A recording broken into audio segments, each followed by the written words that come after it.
Breaking news చూస్తున్నాం. ఏపీలో నిన్న వాయిదా పడిన డిప్యూటీ మేయర్, మున్సిపల్ చైర్పర్సన్ కు ఇవాళ ఎన్నికలు జరగనున్నాయి.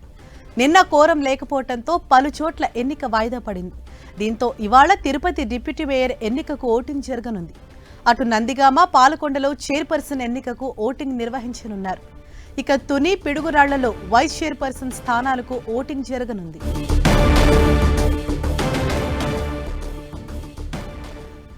దీనిపై మరింత సమాచారంతో మా ప్రతినిధి విజయ్ చంద్రన్ మనకు అందుబాటులో ఉన్నారు. విజయ్ చంద్రన్,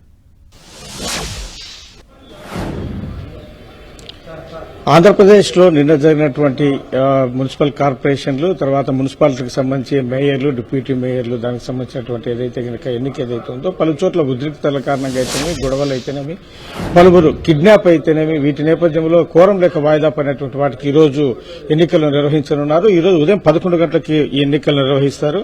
ఈ కోరం లేక వాయిదా పడినటువంటి ఒకసారి మనం పరిశీలిస్తే కనుక తిరుపతి కార్పొరేషన్లో డిప్యూటీ మేయర్ పదవి, అలాగే నందిగామ, పాలకొల్లులో చైర్పర్సన్ పదవి, తుని, పిడుగురాళ్లలో వైస్ చైర్మన్ పదవి ఉన్నాయి. వీటికి సంబంధించినటువంటి ఈ రోజు 11 గంటలకు ఎన్నిక జరగనుంది.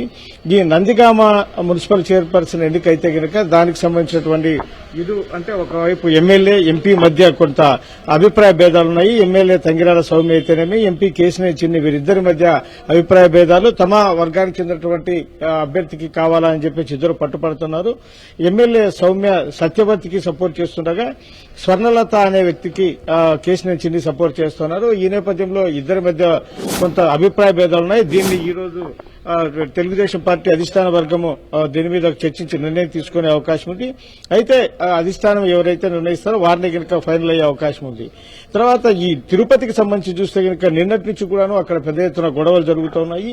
ఈ గొడవల నేపథ్యంలో అక్కడ సిపాయి చిన్నయ్య ఎమ్మెల్సీ, సిపాయి ఆయన ఎమ్మెల్సీ ఆయన అదృశ్యం కావడం అయితేనేమి, దానికి సంబంధించినటువంటి వ్యవహారంలో పూర్తి స్థాయిలో గొడవలు జరుగుతున్నాయి. సిపాయి సుబ్రహ్మణ్యము ఎమ్మెల్సీ ఆయన అదృశ్యం కావడం వెనక టీడీపీ హస్తం ఉంది అని చెప్పేసి వైసీపీ ఆరోపణలు చేస్తోంది. ఆయన ఎక్స్-అఫిషియో మెంబర్ గా ఆయన తన ఓటు హక్కును వినియోగించుకోవాల్సి ఉంది. అంతేకాకుండా అక్కడ ఒక నలుగురు దాకా కార్పొరేటర్లు వాళ్ళు అదృశ్యం కావడం అయితేనే వాళ్ళను తెలుగుదేశం పార్టీకి చెందినటువంటి వారే కిడ్నాప్ చేశారని చెప్పేసి వైసీపీ ఆరోపిస్తా ఉంది. ఎన్నికల కమిషన్ కు దీని మీద ఫిర్యాదు కూడా చేయడం జరిగింది. ఈ రోజు ఉదయం మరోమారి ఎన్నికల కమిషన్ కు వైసీపీ ఫిర్యాదు చేసేందుకు ఇప్పుడు ఎన్నికల కమిషన్ వద్దే మనం ఉన్నాము, రాష్ట్ర ఎన్నికల కమిషన్ వద్ద.